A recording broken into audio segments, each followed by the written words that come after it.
It's almost 3:30 in the morning, and we're on our way to a locked gate to wait and see if we'll even get a parking spot today. Welcome to Baxter State Park. Hi there, we're Derek and Jonathan. Baxter isn't like other state parks in Maine. There's no visitor center, no paved roads, and no real reservations unless you're a Maine resident who booked a year in advance. It's wild, remote, difficult to access, and exactly how the park's founder wanted it to be. Governor Percival Baxter spent decades assembling this land, setting it aside in a trust in 1931 as a forever wild sanctuary for the residents of Maine. No hotels, no commercial development, just rugged mountains, dense forest, and some of the best hiking in the Northeast. And at the heart of it all, Mount Katahdin, the tallest peak in Maine and the legendary northern terminus of the Appalachian Trail. We came here to hike the summit via Knife's Edge, one of the most epic and exposed trails in the country. But that's not all. We also went moose spotting at Sandy Stream Pond and spent an entire afternoon driving the park's only through road, which took us deep into one of the most untouched landscapes on the East Coast. So, did we get a parking spot? And is Knife's Edge as insane as everyone says? Let's get into it, and don't forget to hit those like and subscribe buttons. Good morning. I think this might be the earliest video we've ever made. It's 3:30 in the morning. We had a 2:30 wake-up call. We plan to climb Mount Katahdin today, and unless you're a Maine resident, you gotta show up at the crack of dawn to try to get a parking spot. I'll repeat, to try and get a parking spot. They give out so many reservations like a year in advance to Maine residents, and then on the day of, you hope a couple don't show up, and if you're here early enough, you get their spot, their parking spot. And we are here early enough for the first ones. That was a lot of information for 3:30. Good night. Good night. We're gonna take a nap now. They don't actually open till 7. What? All right, update. It is 6 a.m. We've been here for 2.5 hours. We have now made our way up to the actual official waiting area. Lane 1. Lane 1. And There's only one lane. there's only one lane. The ranger literally goes from car to car saying, do you have a reservation? And everyone says no, except for this guy. They apparently did have a reservation. Lucky. Everyone else is just parking behind us. So we will see who does have a reservation. They will get in. Then any spots left go to us, first come, first serve. But they kind of divvy it out. You don't get to choose which parking lot you go to, which is really unfortunate because the parking lot determines which trail you take. So you really have to be prepared with a number of different trails depending on where you end up being able to park. Is this 2 coming by now? No. No? No. Perfect. That's a good sign. The less people driving by, the better. We had friends over here yesterday. Oh, here's 2. A similar time. They said there were 50 cars here waiting at 7. We got the go-ahead to follow her. 6:30-ish. And we are... There's a lot of cars. Oh, there's a lot of cars. Great news. We were able to get in. No moose? No moose. Oh, it's almost. We're able to get in, and we got the Roaring Brook parking lot. So we got the parking lot we wanted, so we can do the trail that we want in the direction we want to, minimizing elevation gain and mileage. So we are super, super excited. There were 13 cars in line, including us. I'm not sure if all of them can get through, but I imagine they probably can. It seemed like not many cars drove through this one. But yesterday, Saturday, we heard it was very, very busy. Only 3 cars got through. So every day it looks like it's very different. Honestly, 3:30 we heard online is the golden hour. We were here a little before 3:30 and we were first. 3:30 is what you should aim for. The next car should have been like 3:50. 3:50 or something. If you can get here by 3:30, you might be first or second. That's what you should aim for. We've made it to the parking area, and I would not describe this as tight on parking. There's so much room available. I don't know if it's just the day or what, but there's a lot of parking available. And we're starting with the Helon Taylor Trail. This is the most direct way to get to Knife's Edge and to Mount Katahdin. We're a couple miles in, still below the tree line. Cool trail. A lot of bouldering, as you can see. Just to confirm, you'd like to call TRA. No, Siri. Now we're really going up. Helon Taylor isn't just some random name on a trail sign. He was the first park superintendent of Baxter State Park. Back in the 1930s, he helped blaze the original paths up Katahdin, making routes like this one possible. We are officially above the tree line, making our way to the first peak, which I believe is Pamola. And then we'll do Knife Edge, and then Mount Katahdin, and then make our way back down the Saddle Trail. Our first glimpse of what we'll be doing. That's Knife's Edge up there. Today, the Helon Taylor Trail is one of the most direct ways to the summit, but it's also one of the toughest. It climbs fast, breaks tree line early, and leads straight to Pamola Peak, the gateway to Knife's Edge. It's windy. We made it to our first peak, Pamola Peak. Pamola Peak. That's crazy. Pamola Peak is named after an ancient tribal spirit, said to guard Mount Katahdin by controlling the weather and protecting the mountain from intruders. Here we go. Leaving Pamola Peak means immediately stepping into the wildest part of this hike. Right away, we're dropping nearly 200 feet down this steep, sketchy notch before climbing straight back up to Chimney Peak. Honestly, Pamola is your last realistic opportunity for a safe turnaround. There are no ropes here, no railings, nothing but you, the rock, and the wind. And if the weather turns, you're in trouble. The park even warns hikers. Once you start, turning back is just as dangerous as going forward. Get down. They do say not to do this in the rain. There's more of a drizzle than a rain. This way. 3 points of contact.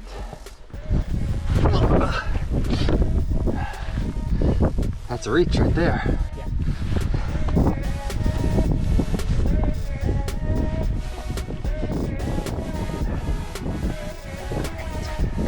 2-1.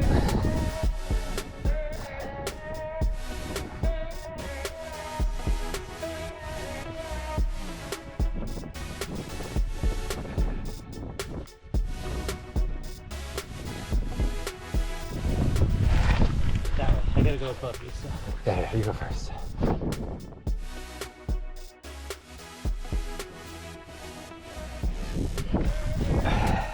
Mount Katahdin isn't just the tallest peak in Maine. It's a mountain that demands respect. The name Katahdin comes from the Penobscot people and means the greatest mountain. And once you're up here, you get why.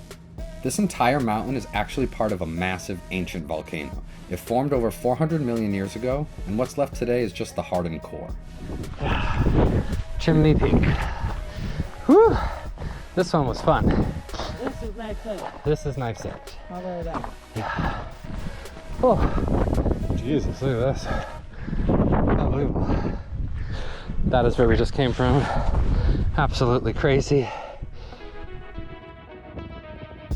Off we go. Knife's Edge time. The Knife's Edge is only about a mile long, but it feels like the longest mile of your life. At some points, it's barely 3 feet wide, with sheer drops on both sides. Katahdin is also the official end of the Appalachian Trail, a 2,200-mile journey from Georgia to Maine. Through hikers spend 5 to 7 months walking here, and for them, this isn't just another summit, it's the finish line. All right. Figured as much. Oh, get out of here, Sari. If you want to hike the final portion of the Appalachian Trail to the summit of Mount Katahdin, you should aim to park at either the Katahdin Stream Campground or Able Campground parking lots. However, those specific routes will not bring you to Knife's Edge without a very long detour, so keep that in mind. And we keep going. Not a place you wanna slip.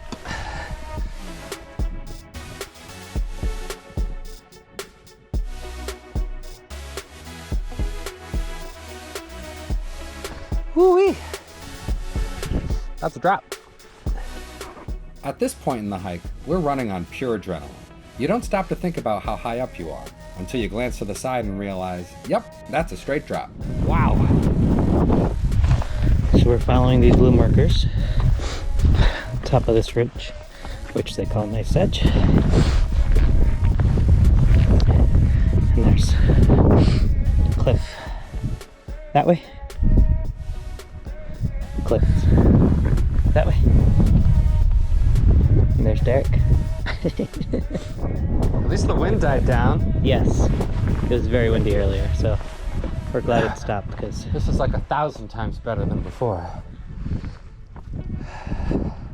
I definitely see why you're not supposed to do this in the wind, though. one trip.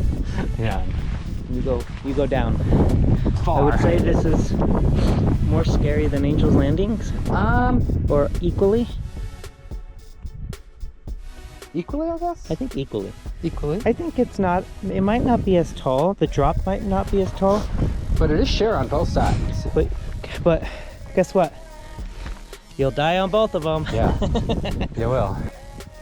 The craziest part? People have tried to cross this ridge in the winter. Imagine doing this entire climb covered in ice and snow.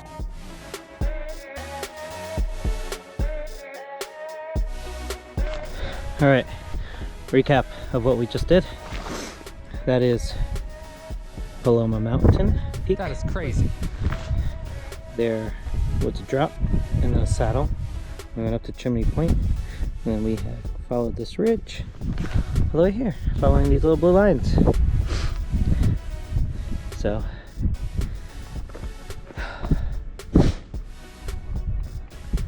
this is a slow and steady hike. Yes. This part is not really challenging. You just gotta have your wits about you. Have your wits, because that's down.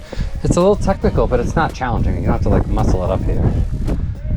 And then the goal is to follow this. Oh, Jesus, we got a lot more to go. All the way over here, and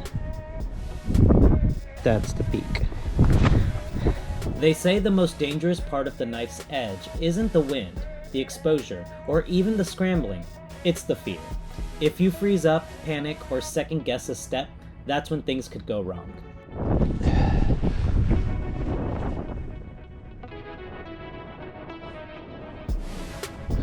Oh God, that's crazy.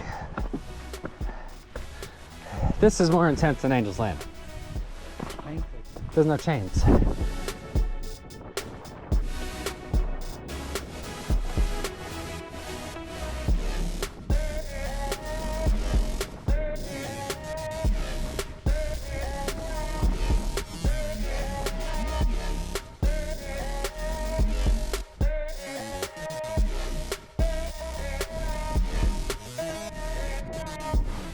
Final push to the summit here, and it's very, very steep.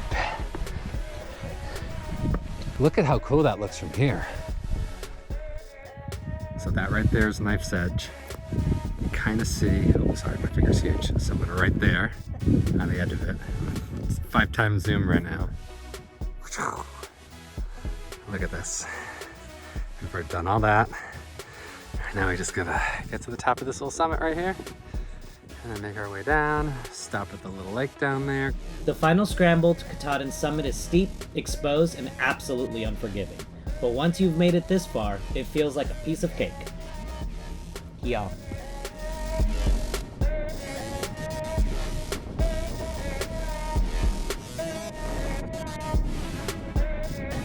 We're so close. It's right there.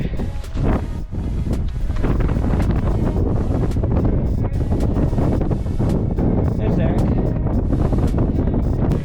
Almost there.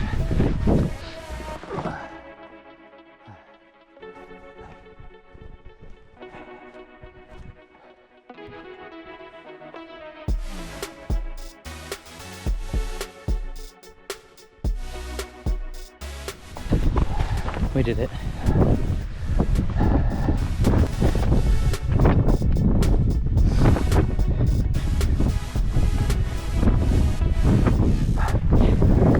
We did it. Nice job, babe. Almost got it. Alright. Nice. Yeah, this weather is crazy. It's nuts. The sun was just trying to come out a second ago. Look at this. Oh, it's gonna obscure everything shortly. Wow.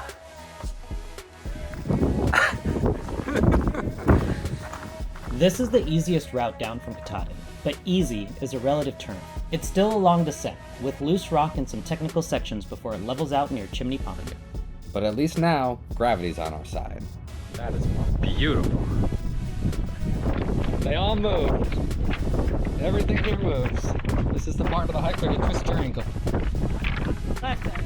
Not Knife's Edge. This is the most dangerous part of the hike. Jesus. That's where we're headed. Chimney Pond.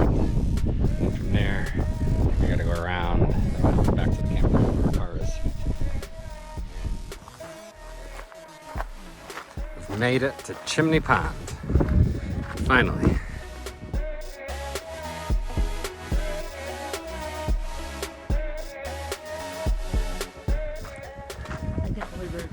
I can't believe we were just up there either. That's crazy. All of it. All of it. Yeah.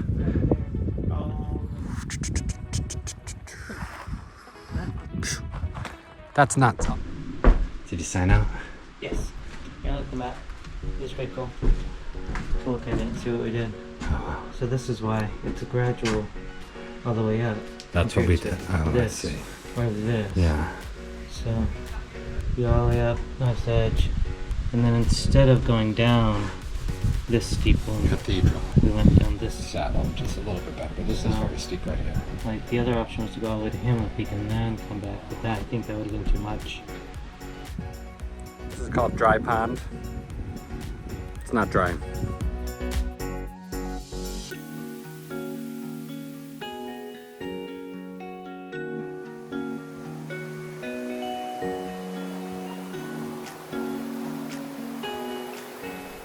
We're done. We did it. Okay, that's it. We did it. It was 11 miles on my watch, even though Alltrail says 9.8. Liars. Liars. It is 11. It is 4,000 feet elevation. Now we're gonna go eat some lasagna, which is our post 10 plus mile hike ritual. I'm It's gonna be excited. wonderful. But yeah, highly recommended hike. It's beautiful. It's a beautiful place. Very difficult to be able to do this hike when you're not a Maine resident, though, I will say that. Yeah. You gotta get here early. You gotta sacrifice your time and your sleep. It's the only way to do it. It's worth it, though. I'm glad we did it. Hello. Apologies for the low light. It's late. We are back in the park trying to look for some moose. We're going to Sandy Stream Pond, which is right near the Roaring Brook campground. Oh, that's a lot of mud. I'm gonna go this way. It's apparently a place where you can possibly see some moose, but they say you have to come like after dinner, right around sunset and after, because that's when they're out. So we're gonna be quiet now and start looking for some moose. No moose yet. This is Sandy Stream Pond, one of the best places in Baxter State Park to spot a moose, if you're lucky. Moose spook easily, so if you're looking for one, you need to move slowly and keep your voice down. They're most active at dawn and dusk, especially in calm, quiet areas like this where they feed on aquatic plants. Baxter State Park actually has more moose than people. Over 3,000 moose live here, while the park only allows about 200 visitors at a time. Despite their massive size, moose are surprisingly stealthy. They can vanish into the trees in seconds, and if they feel threatened, they won't hesitate to charge, at about 35 miles an hour. If you don't see a moose here, there's still hope. Other top spots include the wetlands near Grassy Pond, Kidney Pond, and Able Pond. Basically, anywhere with slow-moving water is a prime moose hangout. There's no moose. Or no, moose. Yeah, clear light. It's very pretty though. No luck for us today, but that's how it goes. If you want the best chance, time it right, stay quiet, and be patient. Although no matter how hard you try, you're never guaranteed a sight. No moose here either, unfortunately. Not today. Got some amazing weather today. We have not seen the park like this yet with the actual sun out. This is exciting.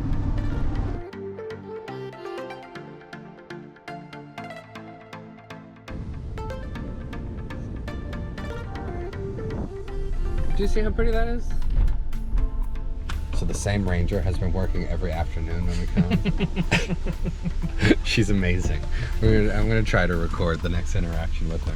I can't predict what she's gonna say or tell us to do, so. You have to hide the camera somehow. You can't just point it at her. Yes! We're back. We're trying earlier today. Yeah, you know what? You can hang out till 10. We're gonna see if we can drive through today. Why not? It's only 3 hours. I tell you, you'll love it. Northern Gate is also open till 10, I assume? Yes, Yeah. Okay. It's called Navigine. Cool. We need to grab your foot. Got it.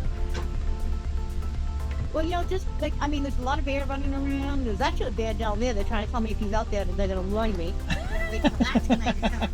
However, if they see him, he's been in the Girl Scout camp and trying to get into everything. And I'm like, in the Girl Scout camp is right there. It's right there. They're going to call us. I go, on what phone? Oh, jeez. So keep that on the dash, face up, take your time, and it's clearing up so you'll be able to see all the mountains on your way out. Perfect. And the moose will be running around and Yep. no patting the bears. Okay. And have a safe trip all the way through. Thank you. Thank you Appreciate so it. much. Have a great night. You too. Yeah, if I don't get eaten. See, she's amazing. My greatest park ranger experience ever is here at Baxter State Park. That lady, every time you come in the afternoon. Actually, all of them have been pretty cool. All of them have very, been very, very nice. Yeah. They love this place. Like, it's obvious. Yeah. They all love this place. We were here at 2:30 in the morning. The first employee we saw was at 3:30 in the morning. And then we saw more between 5 and 6. Like, there's a commitment to work here and do this sort of thing. And to deal with all of like us. Can you imagine? Park Tote Road, the only way through the park, is a 47-mile dirt road. The speed limit? 20 miles an hour, and that's optimistic. It took us almost 4 hours to drive the whole thing, winding past countless ponds, wetlands, and some of the wildest places we've ever been. You wanted me to make this specific turn. There you go. Look at that.